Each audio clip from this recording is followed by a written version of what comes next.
आदाब, नमस्कार। आप देख रहे हैं INN चैनल। मैं हूं शेख अहमद अली। पिछले कई रोज की तरह आज भी खबरों में मासूम लड़कियों की असमत रेजी, उनके बेदर्दाना कत्ल और उनको लेकर चल रही सियासत ही छाई हुई है। सबसे पहले बात करते हैं उन्नाव की।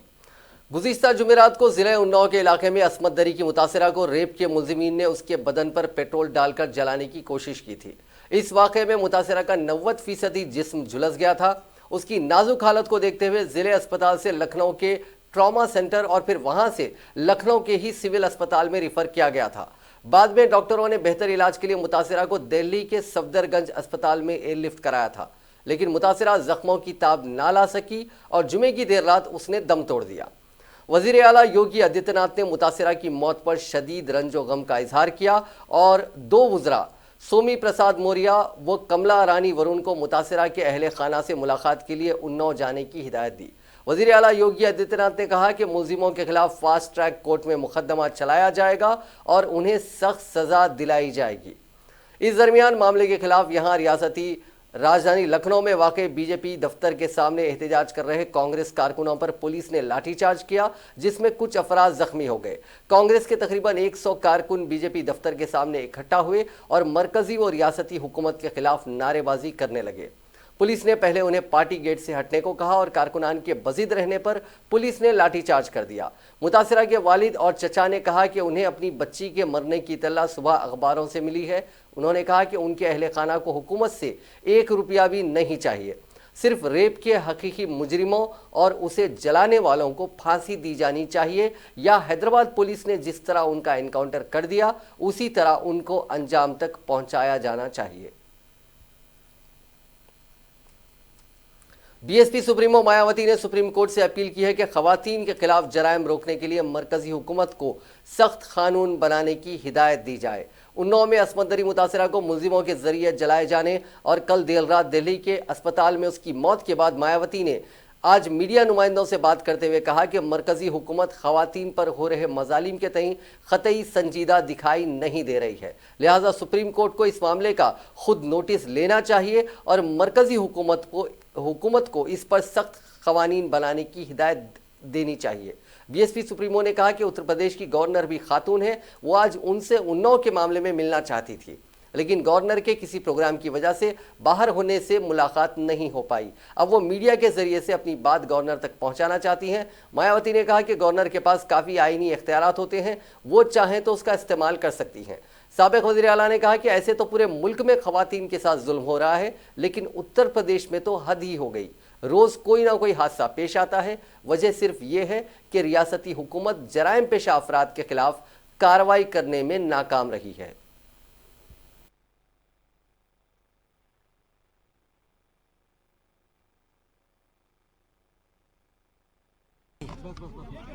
इस समय जो आपराधिक तत्व हैं तो उनमें कानून का बिल्कुल भी डर नहीं है, खौफ नहीं है और महिलाओं के ऊपर तो आए दिन उनका उत्पीड़न हो रहा है।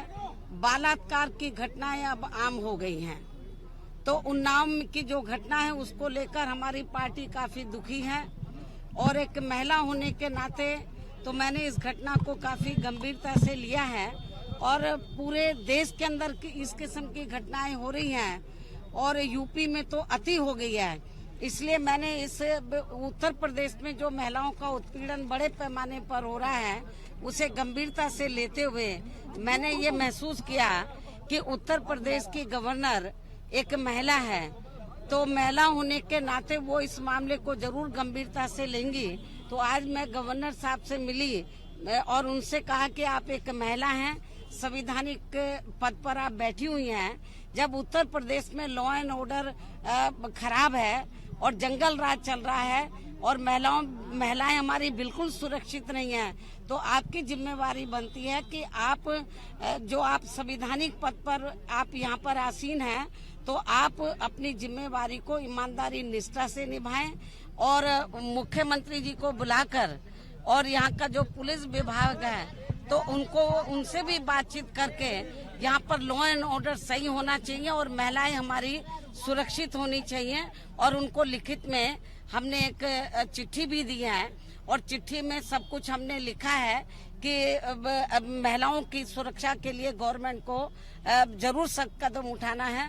और मैं समझती हूँ कि मैंने गवर्नर को ये एहसास कराया कि आप एक महिला भी हैं और गवर्नर भी हैं, तो आप महिला होने के नाते भी और संवैधानिक पद का इस्तेमाल करते हुए तो आप उसका सही उसका इस्तेमाल करें और यहाँ के गवर्नमेंट को सख्ती से लें।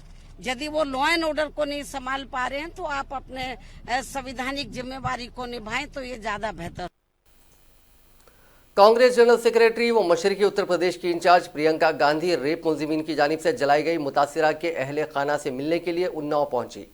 प्रियंका ने मुतासिरा के अहले खाना के सभी अरकान से अलहदा बात की। उनके साथ रियासती कांग्रेस के सदर अजय कुमार लल्लू और उन्नाव से साबिक रुकने पार्लियामेंट अनु टंडन भी मौजूद थी। मुतासिरा के अहले खाना से तबादला ख्याल करने के बाद प्रियंका ने मीडिया नुमाइंदों से कहा कि मुतासिरा ने बार बार पुलिस सिक्योरिटी का मुतालबा किया लेकिन उसे सिक्योरिटी नहीं दी गई। नतीजा ये हुआ कि मुलजिमीन ने ही मुतासिरा को जलाकर मार दिया। अब उसके अहले खाना को धमकी दी जा रही है। अहले खाना ने भी सिक्योरिटी का मुतालबा किया है जो अब तक नहीं मिली है। कांग्रेस लीडर ने उत्तर प्रदेश हुकूमत से सवाल किया कि उसने खवातीन के खिलाफ रोज बरोज बढ़ते जराइम को रोकने के लिए क्या इकदाम किए हैं। प्रियंका ने इल्जाम लगाया कि इस हुकूमत में जुर्म और जराइम पेशा अफराद को तहफ़्फ़ुज़ फराहम किया जा रहा है।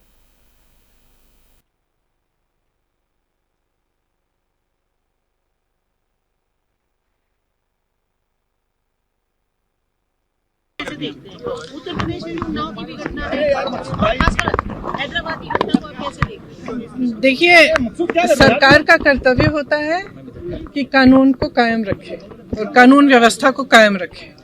आपने उन्नाव में देखा है, उन्नाव में पिछले 11 महीनों में तकरीबन 90 बलात्कार हुए हैं।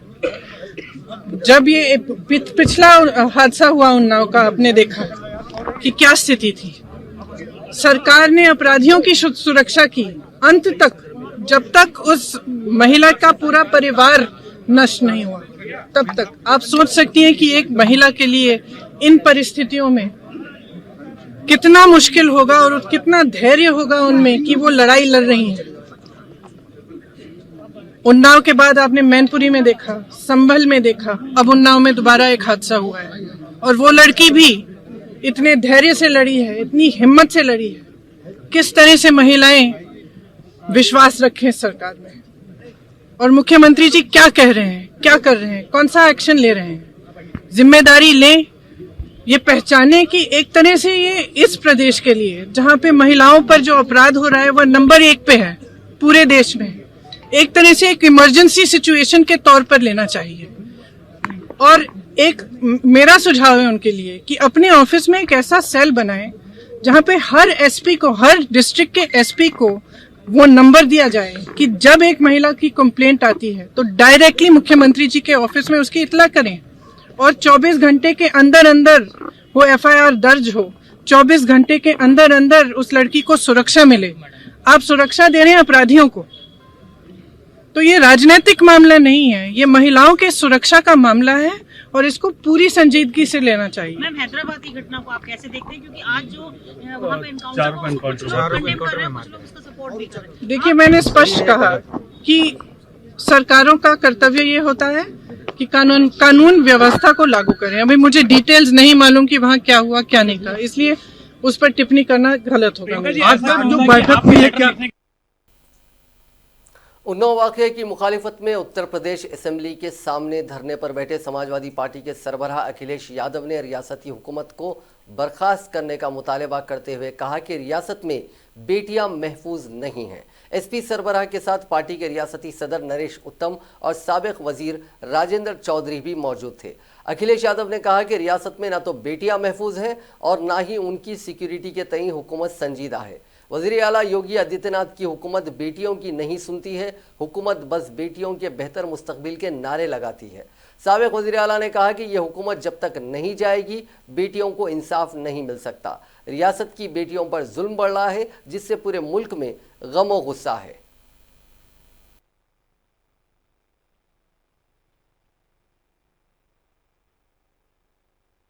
के डॉक्टरों की कोशिश के बाद भी उसकी जान नहीं बच पाई। ये हमारे लिए जो आज के समय पर हम जो लोग समाज में रह रहे हैं, हमारे लिए ये काला दिवस है कि एक बेटी जो न्याय मांग रही थी, हमसे न्याय नहीं दे पा रहे। और ये उत्तर प्रदेश की और इस सरकार में, भारतीय जनता पार्टी की सरकार में पहली घटना नहीं है।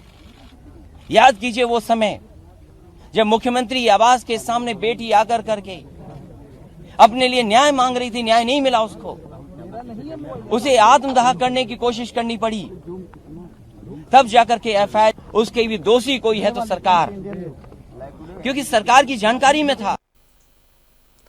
उन्नाव जिला उत्तर प्रदेश की राजधानी लखनऊ से कोई 63 किलोमीटर दूर एक जगह है। उसकी शिनाख्त अब रेप कैपिटल की शक्ल में होने लगी है। इस साल जनवरी से नवंबर के दरमियान उन्नाव में अस्मत दरी के 86 मामले दर्ज हुए हैं। तकरीबन 30 लाख की आबादी वाला उन्नाव लखनऊ से 1 घंटा और सनती शहर कानपुर से महज आधे घंटे की दूरी पर है। रिपोर्ट के मुताबिक इस साल के पहले 11 महीनों में अस्मत दरी के 86 मामलों के अलावा इस जिले में जंसी से साल के 185 केसेस दर्ज हुए हैं। अस्मत दरी से मुतालिक अहम मामलों में उन्नाव का ताज़ा मामला तो इस मजलूम का ही है जिसने गुज़िश्ता रात दिल्ली के सफदरजंग अस्पताल में दम तोड़ दिया। लेकिन सबसे ज़्यादा बदनामी शहर की साक्षी केस में हुई थी, जिसमें बीजेपी रुकने असेंबली कुलदीप सेंगर अहम मुलजिम है। इसके अलावा ज़िले के असोहा, ऐगन, माखी और बानगर, मऊ में सबसे ज़्यादा अस्मत दरी के मामले सामने आए हैं। हैरानी की बात यह है कि ज़्यादातर केसेस में मुलजिम या तो जमानत पर छूटे हुए हैं या फिर पुलिस के मुताबिक फरार हैं। मकामी लोग इन हालात के लिए पूरी तरह से पुलिस को जिम्मेदार मानते हैं, जो मुलजिमीन के साथ सांठ-गांठ कर तफरीक आमेज रवैया इख्तियार करती है। एक मकामी बाशिंदे के मुताबिक उन्नाव में पुलिस पूरी तरह से पॉलिटिसाइज हो चुकी है, यानी सियासी तौर पर बुरी तरह मुतासिर हो चुकी है। जब तक उन्हें अपने सियासी आखाओं से इशारा नहीं मिलता, वो 1 इंच भी हिलने को तैयार नहीं है। इसी से मुलजिमीन के हौसले बुलंद हो रहे हैं। काबिल गौर है कि उत्तर प्रदेश के कुछ अहम सियासतदान उन्नाव से आते हैं। उनमें उत्तर प्रदेश असेंबली के स्पीकर हृदय नारायण दीक्षित, उत्तर प्रदेश के वजीर कानून ब्रिजेश पाठक और बीजेपी रुकने पार्लियामेंट साक्षी महाराज के नाम अहम हैं।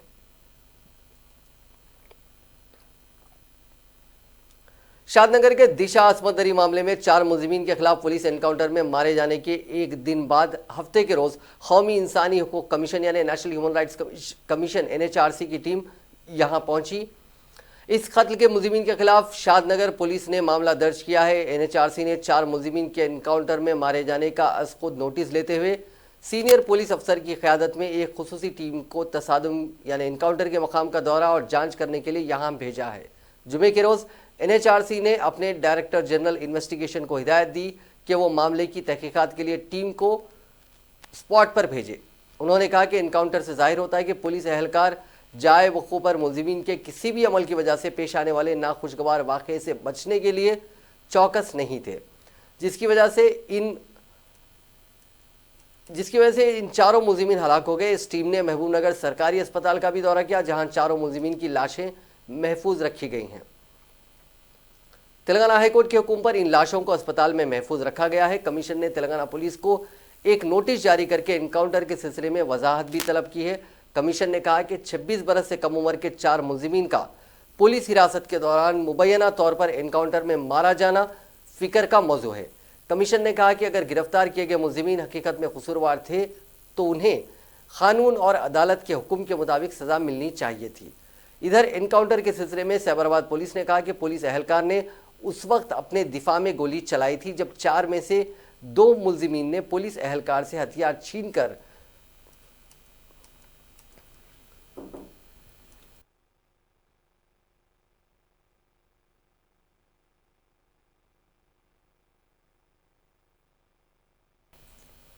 उन पर डंडों और पत्थरों से हमला कर दिया था। उन्होंने कहा कि 4 मुलजिमीन का पोस्टमार्टम महबूबनगर जिले अस्पताल में किया गया है और पोस्टमार्टम की वीडियो भी बनाई गई है। 4 मुलजिमीन पर 27 नवंबर की रात जानवरों की वेटनरी डॉक्टर दिशा की अस्मत दरी के बाद जलाकर कत्ल करने का इल्ज़ाम है।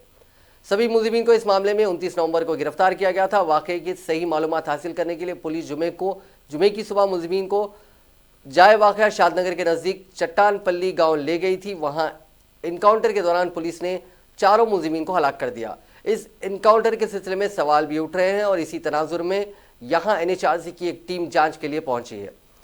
वाज़ेह है कि तेलंगाना हाईकोर्ट ने इस मामले में जुमे के रोज़ सभी मुलजिमीन की लाशें पोस्टमार्टम कराने का रियासती हुकूमत को हुक्म दिया था। अदालत ने पोस्टमार्टम के अमल का वीडियो बनाने की भी हिदायत दी थी, जिसे 9 दिसंबर तक डिस्ट्रिक्ट जज को जमा कराने के लिए कहा गया है।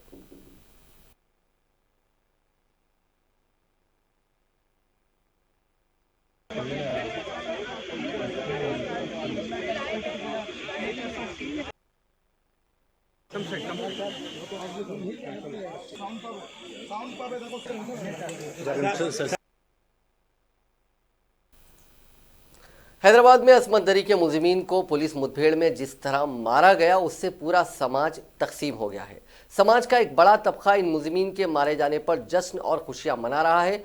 वहीं एक तबका वो है जो इंसाफ और इंसानी हुकूक की बात करते हुए पुलिस के इस पूरे अमल पर सवाल उठा रहा है। इस मुठभेड़ के ठीक एक दिन बाद सुप्रीम कोर्ट के chief justice of India एस.ए. Bobde का बयान आया है कि इंसाफ बदला नहीं होना चाहिए। सुबह अंधेरे मुलजिमीन को मुठभेड़ में पुलिस के जरिए फायरिंग में मारने पर एक बड़ा तबका सवाल उठाते हुए पूछ रहा है कि क्या ये बदले की कार्रवाई है, क्या ये पुलिस की नाअहली है कि 4 ऐसे मुलजिम जिनका जराइम का कोई रिकॉर्ड नहीं है, उन पर काबू नहीं पाया जा सका और उनको मारना पड़ा। क्या ये सारे मामले को ख़त्म करने और पुलिस की इमेज को बेहतर बनाने के लिए करना पड़ा? इन सवालों के दरमियान अब चीफ जस्टिस ने ये बयान दिया है कि इंसाफ कभी भी बदला नहीं होना चाहिए। मैं मानता हूं कि अगर ऐसा होता है तो इंसाफ का अपना किरदार ही खत्म हो जाता है।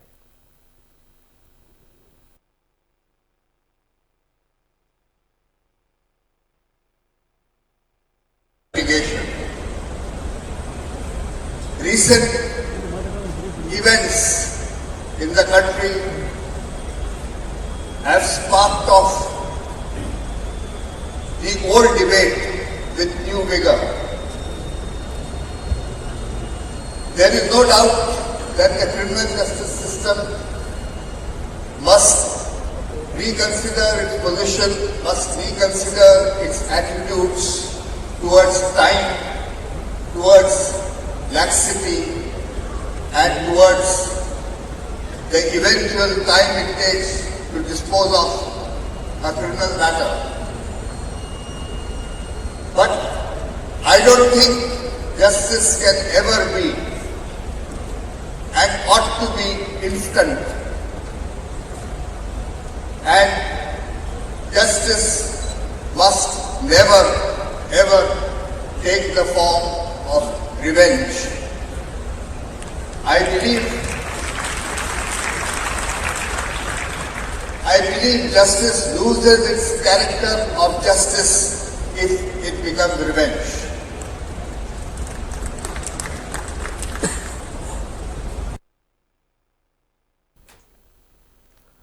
तेलंगाना में पहला 0 एफआईआर जिले वरंगल में दर्ज हुआ। जिले वरंगल सूबेदारी पुलिस स्टेशन में यह केस दर्ज हुआ। यहां मौसूला इत्तला के मुताबिक 24 साल एक लड़की की गुमशुदगी की एक शिकायत सूबेदारी पुलिस स्टेशन में इसके अरकान खानदान ने दर्ज करवाई। बताया गया है कि लड़की का ताल्लुक शामपेट पुलिस स्टेशन के तहत आने वाले गोविंदपुर से है, जिसकी गुमशुदगी की शिकायत सूबेदारी पुलिस स्टेशन में दर्ज की गई। लड़की के चचा की शिकायत पर पुलिस ने 0 एफआईआर के तहत केस दर्ज करके तहकीकात का आगाज कर दिया। इसी दौरान वरंगल पुलिस कमिश्नर रविंदर ने सूबेदारी पुलिस स्टेशन के अमले को मुबारकबाद दी, जिन्होंने अपने हुदूद में ना आने वाले केस को कबूल करते हुए 0 एफआईआर दर्ज किया है। तेलंगाना कांग्रेस कमेटी के एक वफद ने आज गवर्नर तमिलिसाई सौंदरराजन से मुलाकात करते हुए रियासत में खवातीन पर हो रहे मजालिम और जराइम के वाकयात को रोकने के लिए इक़दाम करने की दरख्वास्त की। सीएलपी लीडर भट्टी विक्रमार्का की क़यादत में कांग्रेस की वफद, जिसमें रेवंत रेड्डी, मोहम्मद अली शब्बीर, श्रीधर बाबू, अंजन कुमार यादव, जग्गा रेड्डी, एन शारदा और दूसरे मौजूद थे। वफद ने गवर्नर को तहरीरी याददाश्त पेश करते हुए रियासत में बेल्ट शॉप और शराब की दुकानात को कम करते हुए मरहलावार असास पर नशाबंदी पर अमल करने की ख्वाहिश की। गवर्नर से नुमाइंदगी के बाद मीडिया से बात करते हुए भट्टी विक्रमार्का ने कहा कि शराब की फरोख्त पर कंट्रोल करने की गवर्नर से ख्वाहिश की गई है। उन्होंने कहा कि अवाम के तहफ़्फ़ुज़ के लिए इस्तेमाल होने वाली पुलिस मशीनरी टीआरएस कायदीन के तहफ़्फ़ुज़ के लिए इस्तेमाल हो रही है, जिसकी वजह से अवाम का तहफ़्फ़ुज़ ख़त्म हो गया है। नतीजे में जराइम में इजाफा हो रहा है। रियासत के किसी भी मकाम पर रोज़ाना क़त्ल, अस्मत रेज़ी और ख़वातीन पर तरह तरह के मजालिम के वाक़यात सामने आ रहे हैं। भट्टी विक्रमार्का ने कहा कि दिशा वाक़े में पुलिस की तसाहुली से काम लिया था, जिसकी वजह से दिशा की मौत हुई। उन्होंने कहा कि हुकूमत शराब को ही आमदनी का जरिया समझ रही है। शराब की फरोख्त में कमी लाने की शदीद ज़रूरत है।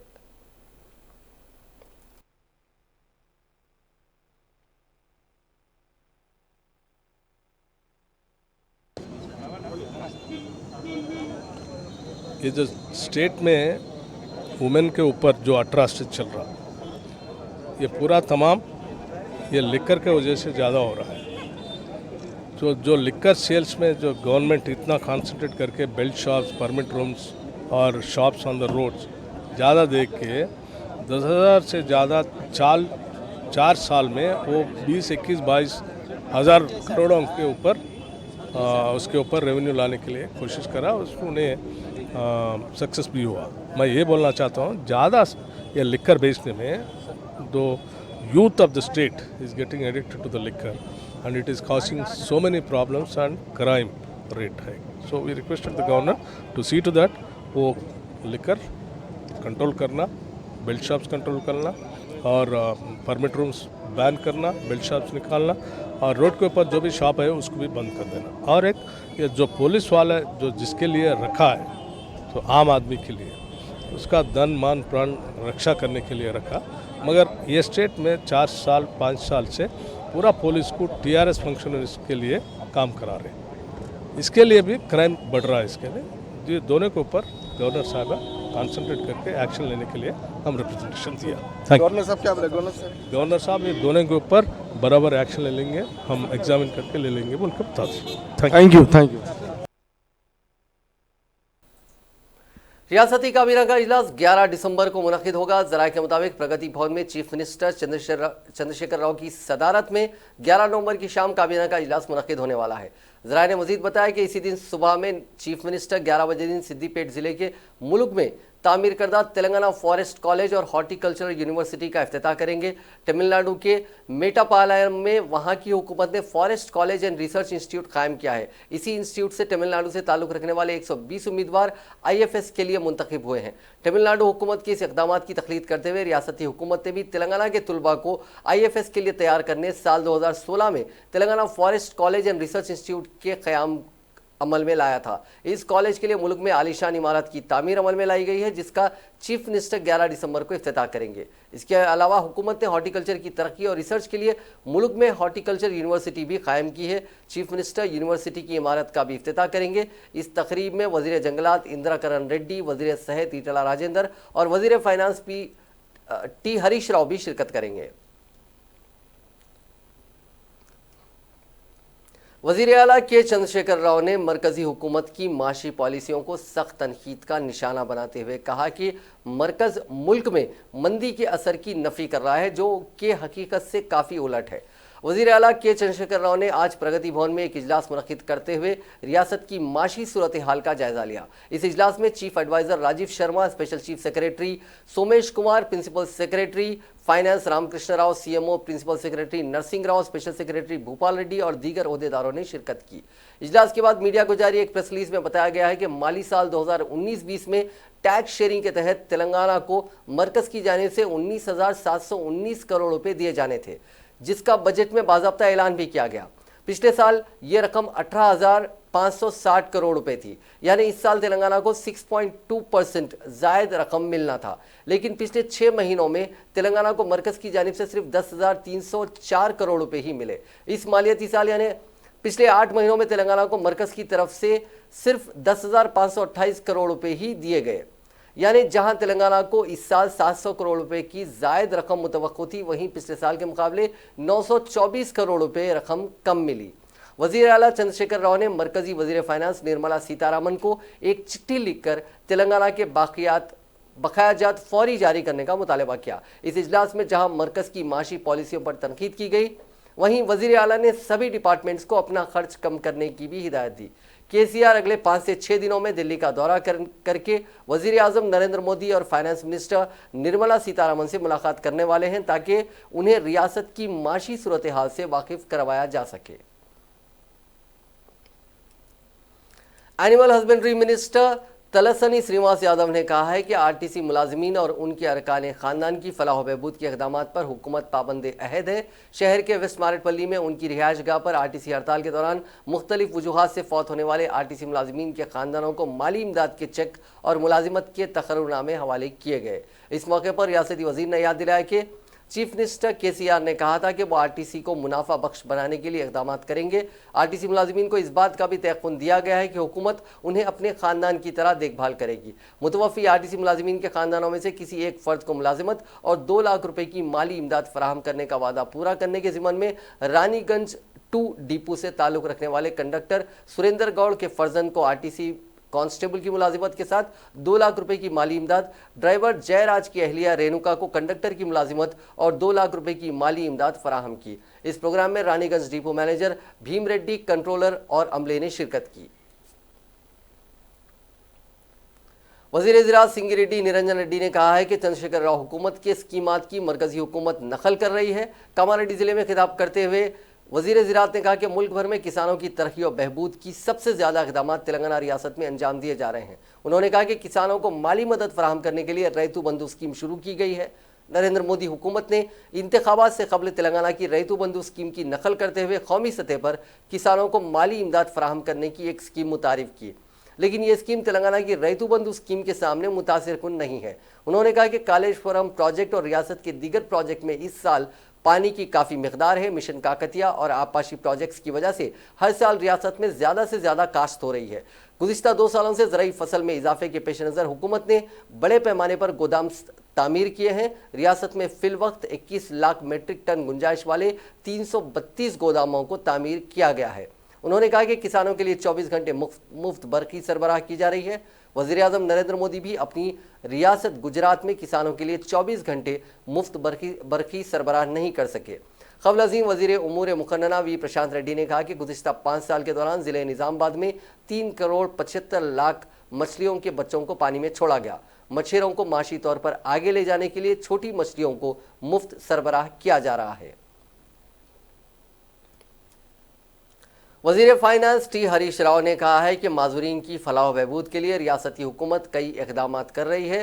राजभवन रोड पर वाक़ रूट्स कॉलेज में एक रज़ाकाराना तंजीम की जानिब से मुनक़िदा तकरीब में शिरकत करते हुए वज़ीर फाइनेंस ने माजूरीन में ट्राईसाइकिल, लैपटॉप और माजूरीन के मसनूई अशिया तकसीम किए। इस मौके पर खिताब करते हुए उन्होंने कहा कि पेवर इदारे की जानिब से सरकारी स्कूलों के तलबा में फराहम की जाने वाली इमदाद नाक़ाबिल फरामोश है। उन्होंने कहा कि माजूरीन के तईन नर्म रवैया रखने की ज़रूरत है। हरीश राव ने मुतमोल अफराद को मशवरा दिया कि वो समाजी खिदमत के लिए आगे आएँ। इंसान के पास कोई भी चीज़ मुस्तकिल नहीं रहती। समाजी खिदमत इंसान के हर वक्त काम आते हैं। उन्होंने कहा कि माजूरीन को दिए जाने वाले वज़ाइफ की रकम को 300 रुपये से बढ़ाकर 3000 रुपये कर दिया गया। इसी तरह सरकारी मुलाजमीन में माजूरीन को दिए जाने वाले 3% तहफ़्फ़ुज़ात में इजाफा करते हुए उसे 4% कर दिया गया। इसके अलावा हुकूमत के फलाही स्कीमात पर माजूरीन को 5% तहफ़्फ़ुज़ात फराहम करने का हुकूमत ने फैसला किया है। हरीश राव ने कहा कि तेलंगाना को छोड़कर मुल्क की दीगर रियासतों में 70% जिस्मानी माजूरीन को ही फलाही स्कीमात के फ़वाइद मिल रहे हैं, लेकिन तेलंगाना हुकूमत ने रियासत के 40% जिस्मानी माजूरीन को फलाही स्कीमात के लिए अहल करार दिया। उन्होंने कहा कि माजूरीन को कानून साज इदारों में भी नुमाइंदगी देने की ज़रूरत है। वज़ीर पंचायत राज एरावली दयाकर राव ने कहा है कि दही रोजगार जमानत स्कीम के तहत रियासत के तमाम देहातों में शमशान घाट और डंपिंग यार्ड कायम किए जाएंगे।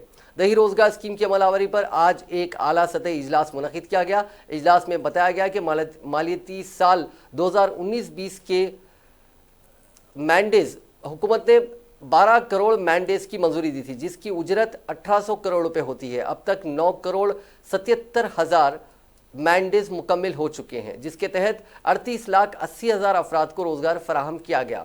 इस साल मटीरियल कंपाउंड के तहत 1200 करोड़ रुपए को भी मंजूर किया गया। इस फंड से हरितारम और दीगर कामों की अदायगी के बाद बाकी रकम शमशान घाट, डंपिंग यार्ड और सीसी रोड के कामों के लिए खर्च की जाएगी। उन्होंने कहा कि जो काम अभी शुरू नहीं हुए हैं उसके बारे में जल्द फैसला लें और नए कामों के तजावीज़ तैयार करें और कामों का आगाज़ करें।